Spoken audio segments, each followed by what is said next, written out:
ज्ञान जब एक स्तर तक हम प्राप्त कर लेते हैं तो इसकी अगली सीढ़ी के रूप में आता है सामान्य ज्ञान, जिसमें हमें सिखाया जाता है कि कैसे हमारे देश की व्यवस्था काम करती है। और जब हम ज्ञान के माध्यम से हमारे देश की सरहदों और समुदाय के बीच में कैसे व्यवस्था अपने कार्य करती है। पर बीते दिनों देश के राज्य मणिपुर से हिंसा की खबरें लगातार आ रही हैं और इस हिंसा को लेकर सुप्रीम कोर्ट ने भी अपना रुख स्पष्ट कर दिया है। बताते हैं आखिर क्या कहा सीजेआई डीवाई चंद्रचूड़ ने। नमस्कार, मैं साक्षी चौहान और आप देख रहे हैं नजर टुडे।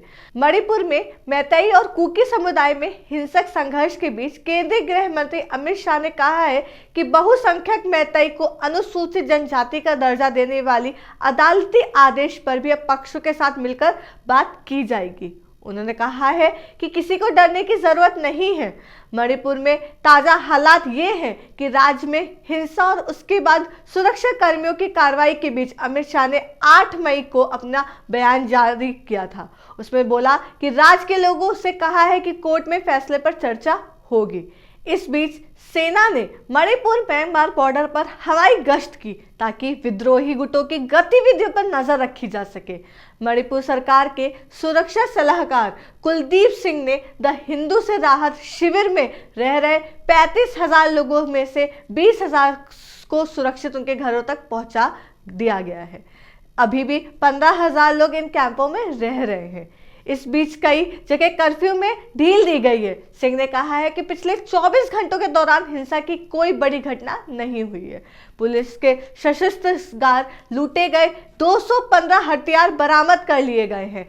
इम्फाल में मुख्यमंत्री एन बीरेन ने बताया कि 60 बेकसूर लोगों की मौत हुई है, 231 लोग घायल हुए हैं और 17,000 घरों को जला दिया गया है। उन्होंने बताया कि हिंसा को भड़काने वाले लोगों को पता करने के लिए उनकी हाई लेवल कमेटी बनाई जाएगी। साथ ही अपना कर्तव्य निभाने में नाकाम रहे अधिकारियों को भी पहचान की जाएगी। मणिपुर हाई कोर्ट ने 27 मार्च को राज्य सरकार के दिए निर्देश दिया था कि वह मैतेई को अनुसूचित जनजाति की सूची में शामिल करने के लिए अपनी सिफारिश दे। कोर्ट ने कहा था कि राज्य सरकार 4 हफ्ते में इस प्रस्ताव पर विचार कर लेने को कहा था।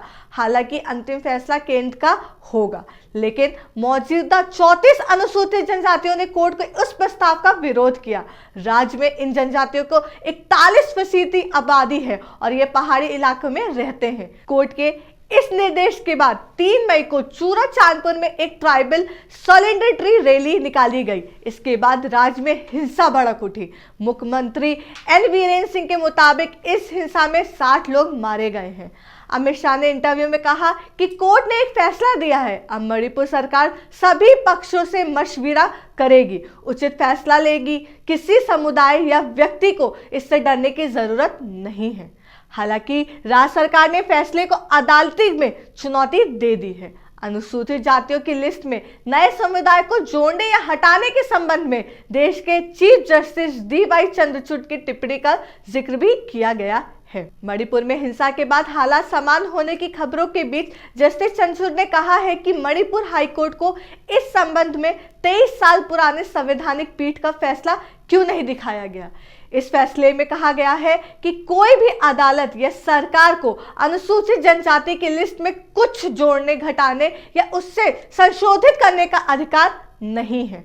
जस्टिस चंद्रचूड़ ने अपनी मौखिक टिप्पणी में कहा कि हाई कोर्ट के पास अनुसूचित जाति के लिए लिस्ट में संशोधन का अधिकार नहीं है। यह अधिकार राष्ट्रपति के पास है कि वह किसे अनुसूचित जाति या जनजाति का दर्जा देंगे।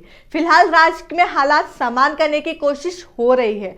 आर्मी और असम राइफल्स ने अब तक अपने घरों में विस्थापित हुए 23,000 लोगों को सुरक्षित जगहों पर पहुंचा दिया गया है। इनमें 9,500 लोग मैतेई समुदाय के हैं और 10,000 लोग कुकी समुदाय के। इन्हें राज्य के अलग अलग मिलिट्री कैंपों में रखा गया है।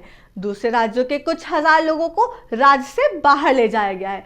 असम के मुख्यमंत्री हिमंत बिस्वा शर्मा ने कहा है कि मणिपुर के 2000 परिवार ने उनके राज्य के कछार जिले में शरण ली है। अब देखना ये होगा कि दोनों समुदाय के बीच में हिंसा को रोक दिया गया है या अभी ये और भड़केगी। ऐसी तमाम जानकारी और खबरों के लिए देखते रहें नजर टुडे।